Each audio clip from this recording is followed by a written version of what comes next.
नमस्कार, न्यूज 24 घडामोडीमध्ये आपलं स्वागत आहे।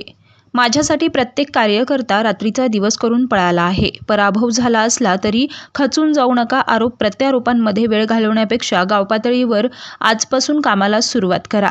जिथे अन्याय होईल तिथे तुमच्या पाठीशी खंबीरपणे मी उभा आहे। महायुतीची ताकद विधानसभा निवडणुकीत दाखवून देण्यासाठी कटिबद्ध व्हा, असा संदेश डॉक्टर सुजय विखे पाटील यांनी दिलाय।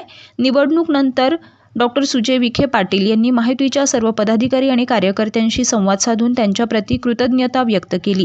जिल्हा बँकेचे चेअरमन शिवाजीराव कर्डिले, माजी महापौर बाबासाहेब वाकळे यांच्यासह लोकसभा मतदारसंघातील असंख्य कार्यकर्ते मोठ्या संख्येने यावेळी उपस्थित होते। सर्वच कार्यकर्त्यांनी डॉक्टर विखे पाटील यांच्या नावाचा जयजयकार करून सभागृह डोक्यावर घेतलं। निवडणूक निकालाच्या विश्लेषणात न जाता आता पुन्हा नव्यानं आपल्याला काम सुरू करायचंय, त्यामुळे पराभवानं नाराज होऊ नका, असं भावनिक आवाहन करून डॉक्टर विखे पाटील म्हणाले की निवडणुकीत पराभव का झाला याची कारणं फार वेगळी आहेत, पण तरीही 6 लाखांचं मतदान घेऊन जनतेनं आपल्याला विश्वास दाखवला। यासाठी जे कार्यकर्ते पळाले त्यांच्या पाठीशी खंबीरपणे उभा आहे।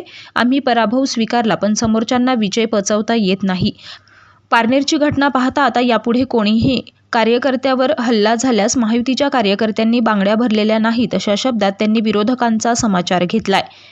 प्रतिनिधी स्वामी गोसावी, न्यूज 24 घडामोडी, अहमदनगर।